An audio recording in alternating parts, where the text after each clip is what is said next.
Shalom, saudara yang Tuhan Yesus kasihi. Memasuki tahun 2021, khususnya di bulan Januari ini, Indonesia banyak mengalami berbagai macam pencobaan. Dimulai dari pesawat yang jatuh, saudara, memakan puluhan korban jiwa. Dan juga baru-baru ini kita mendengar kabar gempa bumi di Sulawesi Barat. Dan juga banjir besar di Kalimantan. Dan terakhir, banjir besar di daerah Bogor. Saudara yang Tuhan Yesus kasihi, kita melihat ini kejadian-kejadian di sekeliling kita ini. Marilah kita berdoa buat setiap korban supaya mereka diberi kekuatan oleh Tuhan, diberikan ketabahan yang besar untuk menghadapi cobaan dan ujian ini. Dan juga mereka tetap bersukacita dan bersyukur karena ujian ini, terutama untuk menguatkan iman mereka lebih tinggi lagi. Saudara yang Tuhan Yesus kasihi, melihat berbagai macam masalah dan musibah dan bencana di sekeliling kita, apa reaksi setiap orang pertama-tama kali mendengar ini? Adalah ketakutan. Saudara yang Tuhan Yesus kasihi, reaksi yang paling besar dan semua orang alami, besar, kecil, tua, muda, adalah ketakutan ketika melihat sekeliling mereka banyak orang mengalami bencana, banyak korban jatuh, banyak yang terbunuh. Saudara, kita mungkin berpikir, jangan-jangan nanti giliran saya. Jangan-jangan nanti mungkin keluarga saya yang mengalami bencana ini. Saudara yang Tuhan Yesus kasihi, rasa takut adalah sangat manusiawi sekali. Tetapi saudara, jika rasa takut ini kita beri makan terus-menerus setiap hari, dia akan menjadi gemuk, dia akan menjadi segar, dan suatu saat dia akan menindas kita, dan kita akan mengalami kekalahan dan kegagalan. Saudara yang Tuhan Yesus kasihi, Alkitab menuliskan tentang kata jangan takut sebanyak 365 kali. Saudara, artinya untuk setiap hari dalam 1 tahun, kita diperintahkan untuk tidak takut, untuk tidak khawatir, untuk tidak cemas. Apapun yang terjadi di sekeliling kita. Saudara, tetapi iblis tidak menyukai orang percaya, saudara dan saya, menang, bisa mengatasi ketakutan. Iblis senang orang percaya selalu mengalami kekalahan tiap hari. Bagaimana cara iblis melakukan ini? Yaitu iblis berusaha sekuat tenaga menanamkan rasa takut pada pikiran manusia, pada hati manusia. Saudara, tahukah Anda bahwa kekalahan dimulai dari rasa takut? Saudara, lalu bagaimana strategi orang percaya untuk mengalahkan rasa takut ini?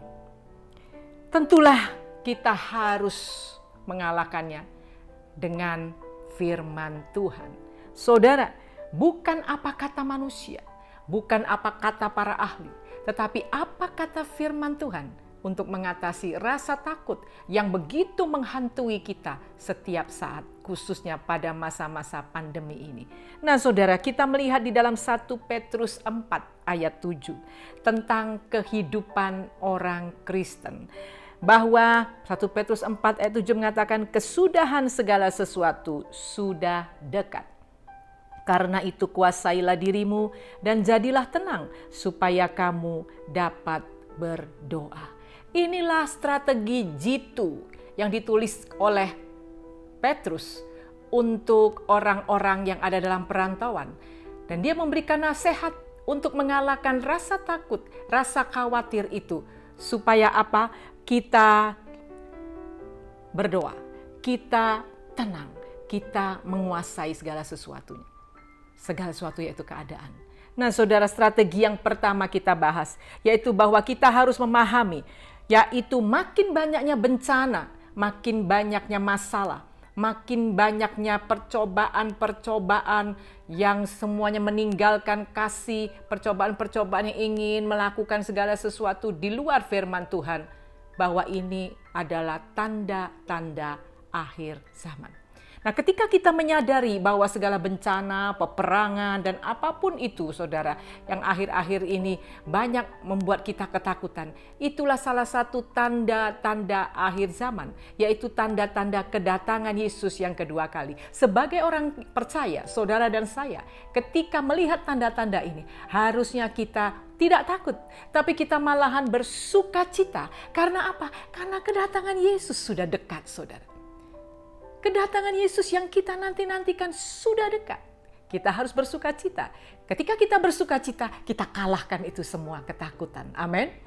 Strategi yang kedua, saudara, menguasai diri dan jadilah tenang. Saudara yang Tuhan Yesus kasih, ketika kita mendengar kabar-kabar bencana, ketika kita mendengar kabar-kabar yang tidak mengenakkan hati, apa yang kita lakukan? Sering orang melakukan apa?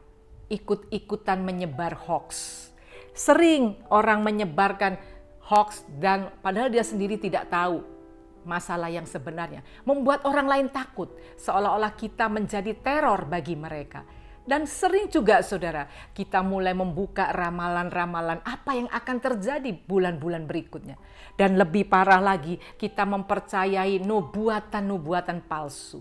Kita mempercayai pengajaran-pengajaran palsu, pengajaran sesat. Karena kita kalut dengan keadaan dunia yang makin jahat ini.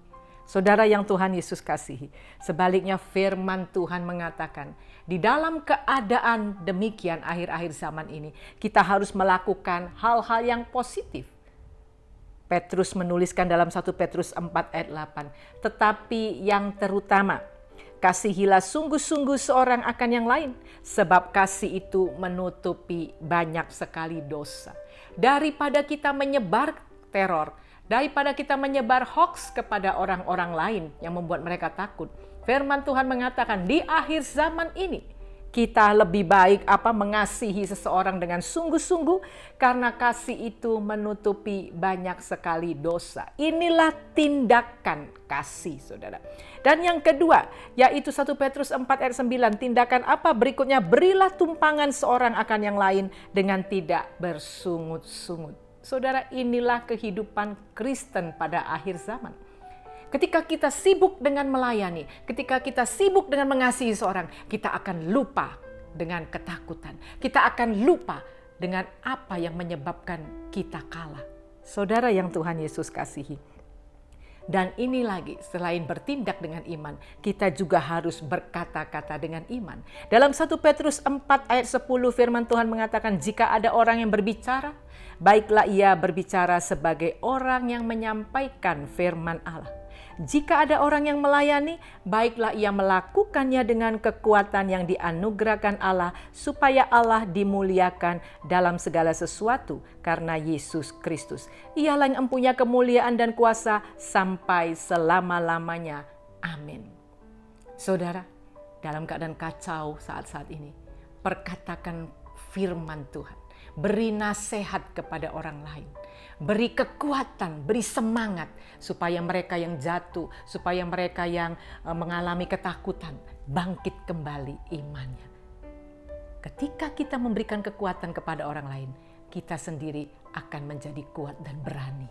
Amin. Nah, saudara, strategi yang ketiga yaitu ketika kita sudah menguasai diri, ketika kita sudah tenang, kita akan pasti bisa berdoa. Saudara, doa orang yang berkuasa, doa orang yang benar akan dijawab oleh Tuhan. Di dalam Yakobus 5 ayat 16 firman Tuhan mengatakan, karena itu hendaklah kamu saling mengaku dosamu dan saling mendoakan supaya kamu sembuh. Doa orang yang benar bila dengan yakin didoakan, sangat besar kuasanya. Seberapa besar kuasa doa orang yang benar, saudara? Yaitu ketika orang benar berdoa, dia akan menghasilkan sukacita besar. Ketika orang benar berdoa, dia akan menghasilkan damai sejahtera yang besar. Inilah modal utama untuk mengalahkan ketakutan dan menghasilkan victory, yaitu suatu kemenangan yang besar. Saudara yang Tuhan Yesus kasihi, victory begins where fear ends.